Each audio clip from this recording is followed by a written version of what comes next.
Hey listeners, Mallory Willsea here, Chief Producer of the Enrollify Network. I get the privilege of working alongside all of our creators at Enrollify, but I wanted to take just a quick moment to tell you about why I love the Talking Tactics podcast hosted by Diana Kibbolds. Every other Tuesday, Day drops a new episode where she focuses on a single tactic that moved the needle on any enrollment metric, from inquiries and booth visitors to apps completed and deposits, even registrations, you name it. The catch? The tactic had to be done with limited resources, either by a single person or a small but mighty team, or limited time, or maybe without a lot of money. The podcast format is fun and engaging, and it's just different from the more traditional 60-minute interview style shows. If you work in enrollment management or marketing, be sure to give Day's show a listen. You can subscribe to the show by visiting podcast.enrollify.org or just search Talking Tactics wherever you get your podcasts. I think that if someone is sitting here listening right now and saying, well, I don't know that I need to invest in my personal brand, and Seth and Mel, I don't think you're going to convince me. My question back to you is, do you want to continue to be employed? Hit it! That's what I'm talking about. Wait! Okay, now, from the beginning. Hit it, boys. Welcome to Higher Ed Pulse, your Monday morning energizer covering insights and trends in higher ed marketing and enrollment. I'm Mallory Willsea, bringing over 15 years of ed tech and marketing expertise to your earbuds. And I'm Seth Odell, joining the Pulse with my own adventures from leading marketing at top universities to founding Kanahoma, one of the industry's fastest growing digital marketing agencies. Each week, we bring you the kind of insider insights you typically only find over cocktails with your pals at a conference. It's fast, it's fun, and it's designed for you, the busy higher ed professional. You're not just listening to another podcast. You're checking the pulse of higher education. Higher Ed Pulse is part of the Enrollify Network, a robust collection of podcasts designed to help higher ed professionals like you grow. Explore our other shows at enrollify.org. Enrollify is made possible by Element 451, the next generation AI student engagement platform, helping institutions create meaningful and personalized interactions with students. Learn more at element451.com.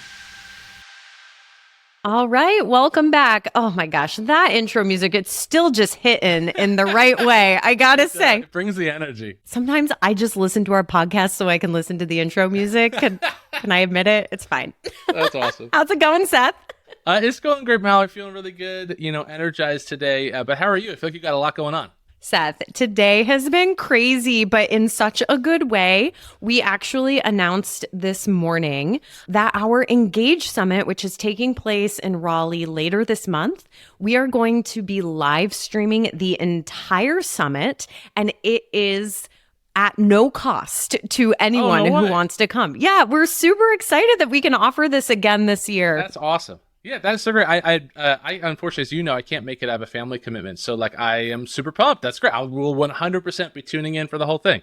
That's so great. I didn't realize you all were doing that. I am super excited. Many of our Enrollify colleagues are presenting at the summit this year. And so all of their sessions will be live streamed and recorded. And our closing keynote is included in that too. And that's Jeff Salingo. And I got to say, that's one of the highlights on the agenda for me this year. That's awesome. Yes. So folks, run, don't walk. I'll drop the link in our show notes to make it super easy, but anybody can sign up for this live stream. And like I said, we're recording it too. So even if you can't come to the full event virtually, you will get all of the recordings. So yay. That's awesome. Great news. Love it. Good way to start the week. Absolutely. All right. Well, this week, Seth and I are talking about personal branding. So we're going to tackle this topic. This was inspired by an HBR article that hit my inbox, actually at this point, a couple weeks ago. But that article also in the show notes gave some really great advice to folks who are looking to kind of maintain and update their personal brand. And Seth, it got us kind of thinking, hey, this would be a really great episode topic, because I think we both have a lot to say on this. Yes, definitely have a lot to say. So I am here for it and ready to unpack. All right. Well, you know what? Unpack. Don't wait for me, Seth. Fair enough. I'll tee it up. So, I think, look, the topic of personal branding, I think, is more important than ever. And I think sometimes the conversation can fade a little bit for those of us that are further along in their career. But, I was speaking at a college class recently, giving some advice to some soon-to-be graduates. And I talked about the benefits and power of personal branding. And I think it's probably one of the most important things that people can do. And so, why is it so important, right? It's the ability to stand out in a crowded marketplace. The current employer market is more crowded than ever. It's noisier than ever. It's also really volatile. We're seeing, layoffs and folks on the job market. And, the reality is so many jobs are coming from people, and from networks and from opportunities. It's very hard to be out there and trying to get attention for your ideas if your ideas haven't seen the light of day before. And so, to me, this matters more than ever. It's incredibly valuable on a personal level. It can drive your career. And I think we'll unpack a little bit today. I think personal branding has had probably the single biggest impact on my life as far as anything I've ever done professionally, which is a pretty big statement, but I mean it. And I think it's just, more than ever. And so I think it's a great topic for us to tackle today. I love it. I think that if someone is sitting here listening right now and saying, well, I don't know that I need to invest in my personal brand, and Seth and Mal, I don't think you're going to convince me. My question back to you is, do you want to continue to be employed? For me, personal branding is all about career opportunities, both hiring and promotion opportunities. But I have had such an interesting career experience where outside of the very first job that I got out of college, which was your run-of-the-mill admissions counselor position, ever since, I have never applied to a job. I have only ever had jobs created for me. And that is the power of personal branding. Yes. I have only applied to one job in the past 15 years. And even then it was a click to apply on LinkedIn.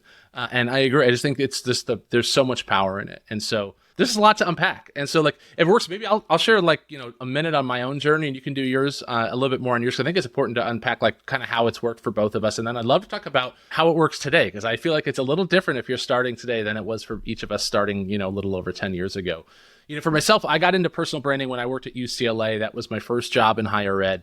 I was essentially an entry-level media relations position. Got really lucky at the early onset of social media and doing video, but I didn't feel like my voice was heard. It was a very traditional organization where tenure was the most important thing as far as kind of your, age and experience. And so the quality of my ideas were not really being evaluated based on the breadth of my experience. And so I turned to blogging and Twitter, and that's actually where you and I met, was on Twitter. And I read a book called Crush It by Gary Vaynerchuk in 2009 about personal branding. And that was what's caused me to start Higher Ed Live in 2010, which was well, if nobody knows who I am, I can start a talk show on the internet where I bring on people who they do know, and I'll interview them and I'll learn more. And in the process, I'll share my ideas and I'll have a platform to do it. And so it's if no one's inviting you to a party, you can host your own. And Higher Ed Live set a lot in play. Obviously, you and I have a lot of history with Higher Ed Live. And Higher Ed Live is the reason I got hired at Southern New Hampshire University. SNU set my career off on a crazy trajectory because I was able to be very early in online education. And I look through my whole career, even now, Kanahoma is the fastest growing agency in our space. And so much of it is because I have an extremely broad network. I know a lot of people, and it all comes back to personal branding, not necessarily from any of the work I did within an individual organization or institution, but rather from the content that I shared and the thought leadership that I've provided over the past 10 or 15 years, whether that was having my own podcasting network or speaking at conferences or being very active on social media. Personal branding can look like a lot of different things, but without a doubt, I do not think I would be where I am today, personally or professionally, without personal branding. It's been the thing. And if I trace it back, I always tell people it was reading Crush It in 2009 that really set a lot of it in motion. And so it's been a cornerstone of my career, but I feel like it's been a cornerstone of yours too. It has. But a couple of the things you just said, I want to pull out a couple nuggets because there's some takeaways just in listening to your journey. Let's do it. You talked about how you created your own platform. And so, most people aren't probably going to go start their own podcast. Yeah, that's fair. But that's maybe they will, or a blog or a LinkedIn newsletter or an email newsletter. Our good friend Ashley Budd has been super successful because she got very early, like an incredible weekly email newsletter. And we'll drop the link to it in the show I love notes her so we can newsletter. send We should. Ashley some love. But, it's such a great point. Like, create the space for you to say the things you want to say. And there's tools like LinkedIn that you can do that with, or you can go spin up your own podcast or whatever it might be. But you need to give yourself a platform to say the things you want to say. And I think that is absolutely critical to building your personal brand, of course. But then when you start saying the things you want to say, like what you just said, Seth, so much of your career, the success of your company, et cetera, has been predicated on the fact that, you've said a lot of stuff over the last decade. Well, I have to imagine not everything you've said has been right. Or, That's very fair. and I, like any of us, like there's so much imposter syndrome. Like, I'll tell you, it's like a fear for me every Monday morning when these episodes drop that somebody's going to hit my DMs and be like, holy shit, like, you're an idiot. Like it's real. And so when you put yourself out there like that, right, like you're not always going to be right. But something you and I've talked about recently is how conflict is not actually a bad thing. And Totally. if you think about the tenets of storytelling, conflict is a key part of telling a good story. And so if you're becoming a content creator, whether it's on LinkedIn or a podcast or anywhere in between, to not be afraid of the conflict, because something tells me, like, where it's the old saying that no media is bad media, right? Well, maybe no conflict's bad conflict. And over the years, something tells me some of the conflict that you've inspired has actually led you to growing your personal brand and your network as a result. That's a great point. And I think like one framework for that I've always had in my head it's popular in the tech industry is this concept called build in the open. And the idea is that like as you're doing a thing, you're talking about it. And that build in the open has been a strategy that has helped kind of minimize or quiet my own imposter syndrome. Meaning like I'm going to talk about the things I'm doing, not just the things I've done. So I'm not going to come out here and say, I am an expert. I did this thing. It's wildly successful. Here's why I know more than everybody else. I'm going to say like, here's the thing I'm doing while I'm doing it. Get people's feedback and opinions on it. It's still something I do now with Canahoma. To your point on newsletters, I have a newsletter for Canahoma. I regularly talk about how the business is doing, the problems that we're facing, the things that we're dealing with. And it's like the more transparent you are, I find that the more people are interested and the less they feel like you're trying to say you're an expert in all things. And so, yeah, it's like sort of a fallacy that you have to know everything. To me, it's understanding what you have to say.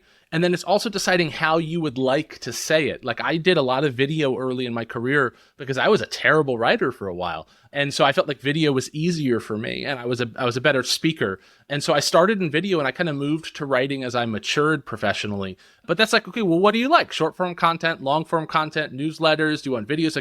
Like what do you want to do? It can be your choice. Or do you just even want to engage with other people and like engage with their content? So yeah, understanding what you want to say, how you'd like to say it, and finding a way to do it in a manner that makes you confident, I think all are great pieces of advice for folks that are on their own personal journey with personal branding. Yeah. Hey there, it's Mallory, Chief Strategist of Enrollify. Higher ed is facing a leadership crisis. The demands on today's college and university leaders are skyrocketing, and talent is leaving the industry at an unprecedented rate. New leaders like you are emerging, but no one is getting the proper training to be successful. Well, Enrollify is here to change that. Our new course, Lessons in Leadership, taught by Dr. Carrie Phillips, will prepare you to be a confident, empathetic, and effective leader. From systems thinking to adaptive leadership, building culture to handling difficult decisions, this comprehensive online course is perfect for new and aspiring leaders. Don't wait. The course starts September 9th, and for a lucky group of 26 students, we have the option to add interactive sessions with Dr. Phillips for personalized guidance. Visit Enrollify.org to learn more. One of the pieces of advice, one of the things that kind of kicked off my journey, it was around just getting clear on what I wanted to be known for. Like, what did I want to attach my personal brand to? And I actually remember going through a little exercise with myself and right, like what are the adjectives that when somebody sees my name come through a proposal submission, they see my name and then they think these words, or as I back in the day was running my own little website and blog, right, like those words became the themes for the content that I was creating. And so I decided very early on that I wanted to attach my horse to the cart of innovation. And so really tried to follow threads and kind of luckily stumbled into a time when social media was on the rise. There weren't a lot of people in roles on campuses running social media for the entire institution. And I was fortunate that I was in one of those positions very early on. But don't get me wrong, it was also intentional that I moved into that role, which was created for me because I advocated for it, because I knew, I had a feeling that this was going to become a very important channel for communication. And I saw the innovation that was happening in social media. And I was like, that's the train I wanted to be on. And felt the same way when responsive web design came around and influencer marketing came around and now artificial intelligence. And so in some ways, like I just have this passion for things that are new and interesting. I like to be an early adopter. I like to learn, and I like to be self-taught. So all these new topics, these new things that people are still figuring out, I like to also help people. I like to help other people figure things out. So for me, it was around innovation and helping people. And I think, anyone who knows me, if a listener here is, if we're friends, like I would hope that those are some of the impressions that you've taken away in your interactions with me, because I've actually worked really hard to curate that as my personal brand. Yeah, and I think that's so important, understanding your area of expertise, either where it currently is or where you'd like it to be. I think that is so important. I think a lot of times when people talk about personal brand, if you aim too broad, you can't really provide as much to the conversation. And so like I have really loved being in the education industry. Lately in the past few years, I feel like my own personal brand has grown a little bit into like other agency owners and other founders, as that's become a part of my personal chapter. But generally speaking, I have like really enjoyed being in the education space because it's an area I can provide more value. And then within that, to your point, there's areas of expertise and specific experiences we have. And so like understanding where can you provide value, I think is super important. And where can people learn from you? And where do you have interesting things to say? So like don't always aim too broad, but maybe like consider your own past experience as well as the experience you're hoping to build as things move forward. I gotta ask my big question, if we can move to it, is like, but what's personal branding like today? Because like I feel like I built my career off Twitter and that doesn't exist anymore. I mean, it does, but come on, as far as branding. So like I would love to talk about like where do we see personal branding today? I thought your newsletter comments were really good. Newsletters, while they were around 10 years ago, were not really at all what they have been. And so I don't know, where do you see personal branding? Like what are the like bullish, bearish points of view, growing, not growing thoughts on like what platforms people should be thinking about? Well, everybody has a podcast these days, says two people who have a podcast. They do, right? It's true. I mean, like podcast, like 5 years ago, podcasts would be probably first and foremost still. It was just getting that resurgence. And now it's like, it's pretty crowded. So make sure you have a really unique play if you're going to have it, right? That's right. I think that LinkedIn, though, I mean, if we're talking publicly available social networks where you are not responsible for the ongoing maintenance of the website or whatever, right? Like LinkedIn is kind of where it's at. I do not have a Mallory.com website myself. I know a lot of other folks do. I think sometimes it depends on your discipline as well. Of course, if you're a designer and you're showcasing a really beautiful portfolio and using that as part of your personal brand, that can make a ton of sense. But for someone who's just starting to get serious about personal branding and wanting to kind of like dip their toe in the water without buying domain names and, learning how to build websites or learning how to podcast, I really think LinkedIn is the place to go right now. And it's noisy, but, I think that's where a lot of folks in our space are also playing. Yeah, I totally agree. I mean, LinkedIn, I think, is first and foremost. I think it's crowded and it's a little bit less enjoyable for a lot of us lately, but it's more important. I think, X is obviously not there. I think for at least for our industry professionally, I don't think, Instagram or TikTok or Snapchat are content platforms that make sense for us. I think folks that work in like the e-commerce space in marketing, that's a huge area for them to flex. But for us in higher ed in particular, it's not. I think LinkedIn is first and foremost. I do still am a little bullish on newsletters. I think newsletters are erring towards more mature and crowded, sort of like podcasting is today. But like I get an extreme amount of value from newsletters. One of the things I love is that, people read it and then they have a deeper conversation. And so you're not reaching the masses in the same way that I think we used to do on Twitter, but you are reaching a subset of folks. And so I think it is LinkedIn too. I totally agree. And I would also say that the other one is just like let's go old school and not forget about like conference circuits. Like I remember when, Andrew Carriega gave me my first speaking gig ever at a CASE conference. And I have spoken a lot. And I do think that like a conference platform is still a great one. And I think it's an area that really matters, is like being able to connect with other thought leaders and have something to say. So like I just think speaking in general is really good.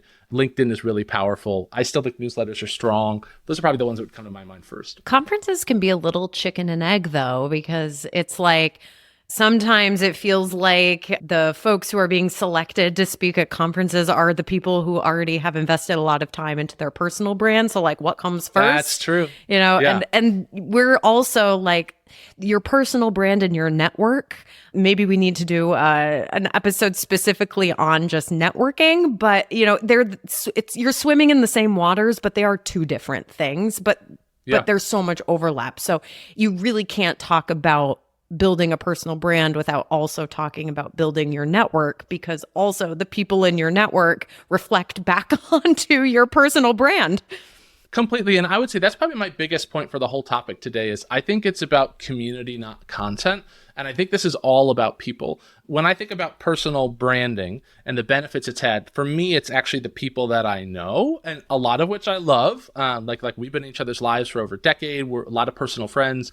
But, when I go on LinkedIn, like there are, really like hundreds of people that I have relationships with that I root for genuinely, that I know something about, that when I see at conferences, I'm excited to catch up. I do think that like it is relationships and it is people that is the most powerful when it comes to professional development. But the question is, where do those relationships come from? And I will say, when I think about all the relationships I've made in higher ed, content comes before most of them. And so like that personal branding, that initial introduction of I put myself out there, I had something to say, I then engaged with someone online, then we met in person and we went and got a drink at a conference, or we had dinner, and now we have a real friendship. And that real friendship has nothing to do with what I post on LinkedIn or what's in my newsletter. But when I trace it all back, it does still start with the fact that like I woke up and I decided to put myself out there. I decided to share what I knew. I decided to have conversations with people. I decided to provide value, try to learn from other folks, maybe be wrong once in a while. And so like to me, it's about chumming the waters. Sorry, my dog's barking in the background. But, we love a Gigi bark.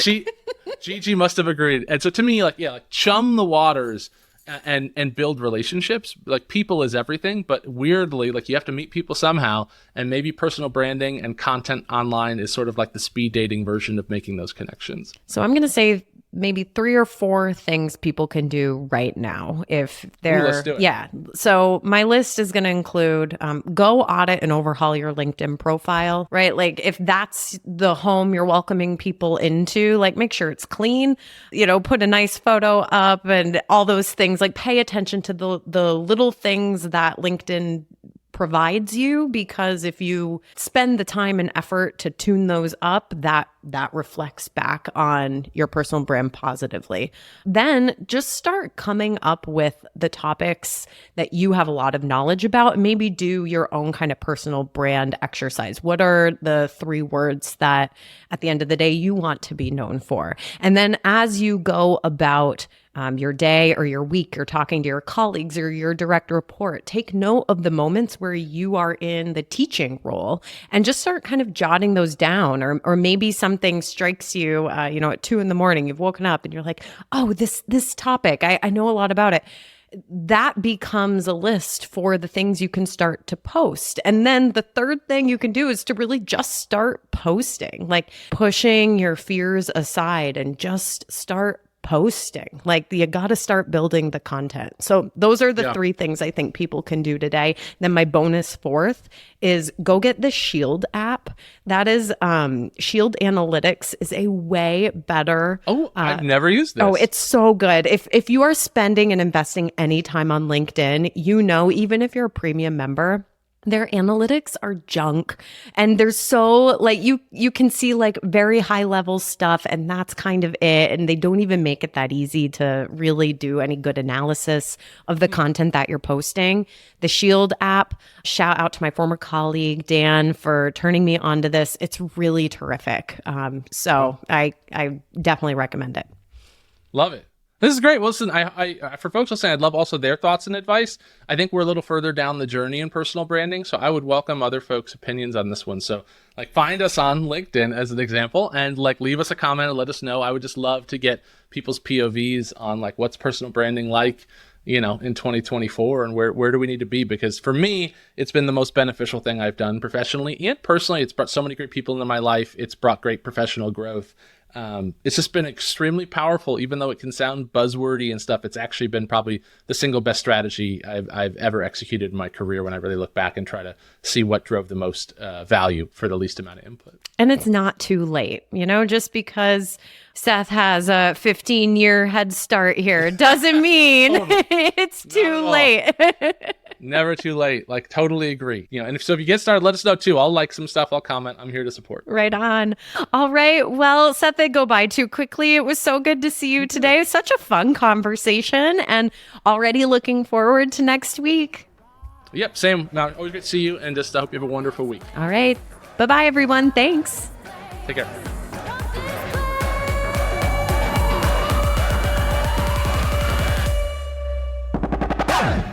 The Higher Ed Pulse is part of the Enrollify podcast network. If you like this podcast, chances are you'll like other Enrollify shows too. Our podcast network is growing by the month, and we've got a plethora of marketing, enrollment, and higher ed technology shows that are jam-packed with stories, ideas, and frameworks, all designed to empower you to be a better higher ed professional. Our show helps higher ed marketers and admission pros find their next big idea and features a selection of the industry's best as your hosts. Learn from Brian Gross, Eddie Francis, Jenny Lee Fowler, and so many of your favorite leaders in higher ed. Enrollify is made possible by Element 451, the next generation AI student engagement platform, helping institutions create meaningful and personalized interactions with students. Learn more at element451.com.